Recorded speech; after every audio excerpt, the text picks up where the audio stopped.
فرماتے ہیں سورہ مائدہ میں سورہ نمبر 5 آیت نمبر 6 میں کہ جب آپ اپنے آپ کو تیار کر رہے ہیں صلاح کے لیے، نماز کے لیے، تو آپ اپنا منہ دھو، ہاتھ کونی تک دھو، سر کا مسح کرو اور پیر ٹھکنوں تک دھو۔ اس آیت میں ذکر ہے وضو کا، کہ وضو کرنا نماز کے پہلے فرض ہے، اور اس کا ذکر آتا ہے یہودی اور عیسائی کتابوں میں بھی، مذہبی کتابوں میں بھی۔ جب ہم پڑھتے ہیں book of Exodus chapter number 40 verse number 31 اور 32 میں کہا گیا ہے کہ موسیٰ علیہ السلام اور ہارون علیہ السلام ان کے بیٹوں کے ساتھ انہوں نے اپنے پیر اور ہاتھ دھوئے۔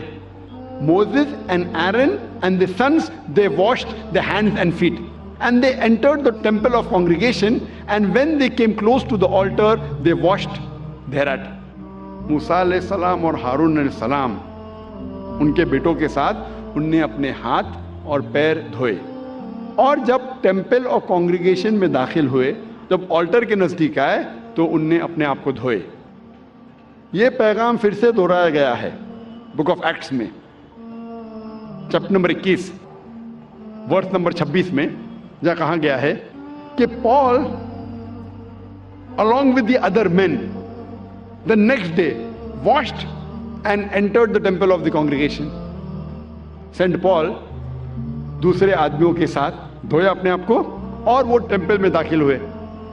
تو اس سے ظاہر ہوتا ہے کہ یہودی اور عیسائی مذہب میں بھی وضو کرنا فرض ہے نماز کے پہلے۔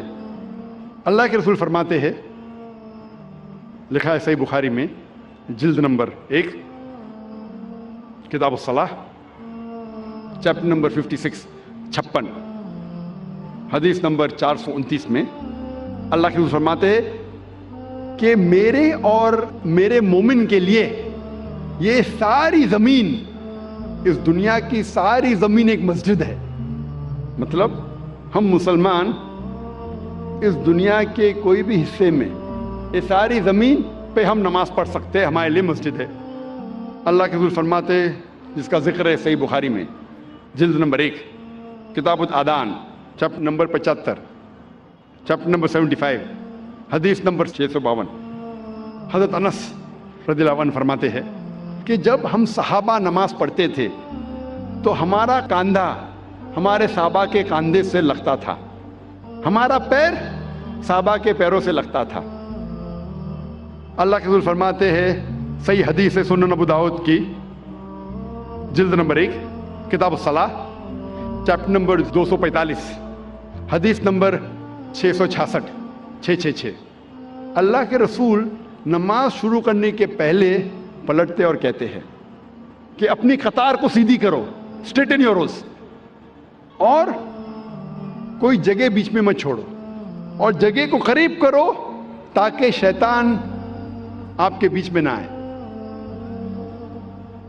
نماز جب ہم پڑھتے ہیں، صلاح ادا کرتے ہیں، فرض ہے کہ جب جماعت میں کھڑے ہیں تو ہمارا کاندھا ہمارے ساتھی کے کاندھے سے لگنا چاہیے، ہمارا پیر ہمارے ساتھی کے پیر سے لگنا چاہیے۔ چاہے جو آدمی آپ کے قریب، چاہے 2 لوگ کھڑے ہیں ساتھ میں، چاہے راجا یا فقیر، غریب یا امیر، گورا یا کالا، پیلا یا گھیواں، اگر نماز کے لیے، صلاح کے لیے ساتھ کھڑے ہیں تو فرض ہے کہ وہ کاندھے سے کاندھا ملا کے نماز پڑھے۔ یہ اسلامی بھائی چارہ ہے، فرض ہے۔ نماز پڑھنے کے جو اہم رکن ہیں وہ قرآن میں جن کا ذکر آتا ہے اور باقی کا ذکر آتا ہے حدیث میں، لیکن قرآن کے ذریعے ہمیں پتہ لگتا ہے کہ قرآن مجید میں اللہ سبحانہ وتعالیٰ فرماتے ہیں سورہ بقرہ میں سورہ نمبر 2 آیت نمبر 144 اللہ فرماتے ہیں کہ جب بھی آپ نماز کے لیے کھڑے ہوتے ہیں، صلاح کے لیے کھڑے ہوتے ہیں، اپنا رخ مسجد حرام کی طرف کرو، turn your face toward the sacred mosque. جدھر بھی آپ ہیں، اپنا رخ، اپنا چہرہ مسجد حرام کی طرف کرو. یہ ہمارے لیے قبلہ ہے. کعبہ ہمارا قبلہ ہے. نماز پڑھتے وقت ہمیں رخ کرنا چاہیے مسجد حرام کی طرف. یہ فرض ہے. اللہ تعالیٰ فرماتے ہیں سورہ بقرہ میں سورہ نمبر 2 آیت نمبر 238 میں 238 اللہ تعالیٰ فرماتے ہیں کہ جب بھی آپ صلاح کے لیے کھڑے رہو تو stand with a ڈیوٹ frame of mind. آپ جب کھڑے ہوتے ہیں عربی میں لفظ آتا قانتین کہ اپنے ڈیوٹ فریم آف مائنڈ کے ساتھ آپ نماز پڑھو. اللہ فرماتے ہیں سورہ ہجر میں سورہ نمبر 15 آیت نمبر 87 میں کہ اللہ has sent, اللہ نے نازل کیا ہے 7 آیتیں جو ہمیشہ دہرائی جاتی ہے اور قرآن عظیم. جب قرآن مجید میں اس کا ذکر آتا ہے 7 آیتیں جو ہمیشہ دہرائی جاتی ہے, اس کا مطلب ہے سورہ فاتحہ. سورہ فاتحہ میں 7 آیتیں ہیں. تو قرآن میں اللہ تعالیٰ ذکر کرتے ہیں سورہ فاتحہ کے بارے میں اور عظیم قرآن. سورہ فاتحہ کے علاوہ باقی حصہ جو قرآن کا ہے اسے کہا جاتا ہے قرآن عظیم. تو سورہ فاتحہ کا ذکر آتا ہے قرآن مجید میں سورہ ہجر میں سورہ نمبر 15 آیت نمبر 87 میں. اور اللہ تعالیٰ قرآن مجید میں کہتے ہیں کہ صلاح میں آپ کو رکوع کرنا ضروری ہے. اور رکوع لفظ قرآن مجید میں کم سے کم 13 بار آیا ہے. اور صلاح کا اہم رکن جو ہے وہ سجدہ ہے. اپنے ماتھے کو زمین پہ ٹیکنا کہتے ہیں سجدہ. اور سجدہ کا لفظ قرآن مجید میں 92 ٹائمز آیا ہے. قرآن مجید 92 ٹائمز. اور اللہ تعالیٰ فرماتے ہیں سورہ ال-عمران میں سورہ نمبر 3 آیت نمبر 43 میں یا مریم مقنت لربی کی وسجدی ورقی ما یا رقی کہ اے مریم آپ اللہ کی عبادت کرو اور سجدہ کرو اور رکوع کرو ان لوگوں کے ساتھ جو رکوع کر رہے ہیں.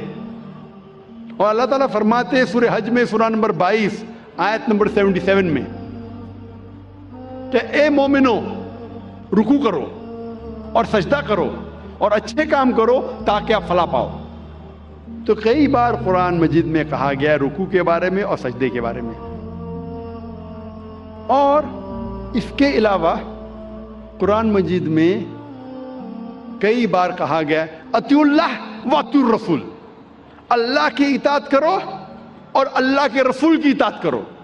کئی بار قرآن مجید میں آتا ہے. سورہ ال-عمران سورہ نمبر 3 آیت نمبر 32, سورہ ال-عمران سورہ نمبر 3 آیت نمبر 132, سورہ نساء سورہ نمبر 4 آیت نمبر 59, سورہ مائدہ سورہ نمبر 5 آیت نمبر 92, سورہ انفال سورہ نمبر 8 آیت نمبر 1, سورہ انفال سورہ نمبر 8 آیت نمبر 20, سورہ انفال سورہ نمبر 8 آیت نمبر 46, سورہ نور سورہ نمبر 24 آیت نمبر 56, سورہ نور سورہ نمبر 24 آیت نمبر 54, سورہ محمد سورہ نمبر 47 آیت نمبر 33, سورہ مجادلہ سورہ نمبر 58 آیت نمبر 13, سورہ تغابن سورہ نمبر 64 آیت نمبر 12. کم از کم قرآن مجید میں 12 جگہ کہا گیا ہے اطیعوا اللہ واطیعوا الرسول. اللہ کی اطاعت کرو, اللہ کے رسول کی اطاعت کرو. اس کا مطلب اللہ کے علاوہ جو بھی اللہ کے رسول فرماتے ہیں حکم کرتے ہیں ہمارے لیے فرض ہے کہ اسے ہم مانیں. تو صلاح کی باقی رکن باقی چھوٹی چیزیں کس طریقے سے پڑھی جاتی ہے وہ ذکر آتا ہے حدیث میں. جب اللہ کے رسول کی صحیح حدیث پڑھیں گے تو باقی چیز ہمیں ملتی ہے. اور اللہ کے رسول فرماتے ہیں صحیح بخاری میں جلد نمبر 1 کتاب الآذان چیپٹر نمبر 18 حدیث نمبر 604 میں پرے ایز یو سی می پرے. نماز پڑھو جس طریقے سے آپ مجھے پڑھتے ہوئے دیکھ رہے ہیں. اور یہ حدیث دہرائی گئی ہے کئی جگہ. یہ دہرائی گئی ہے صحیح بخاری میں جلد نمبر 9 میں حدیث نمبر 352 352 جہاں اللہ کے رسول فرماتے کہ نماز پڑھو اس طریقے سے جس طریقے سے آپ مجھے پڑھتے ہوئے دیکھ رہے ہیں. تو باقی چیز نماز کے بارے میں ہمیں ملتی ہے اللہ کے رسول کی صحیح حدیثوں میں. اللہ فرماتے ہیں سورہ داریات میں سورہ نمبر 51 چیپٹر 51 ورس نمبر 56 ورس 56 وما خلقت الجن والانس الا لیعبدون. اللہ سبحانہ و تعالیٰ نے جن اور انسان کو اسی لیے بنایا ہے تاکہ وہ اللہ کی عبادت کرے. اللہ نے جن اور انسان کو صرف اور صرف اسی لیے بنایا.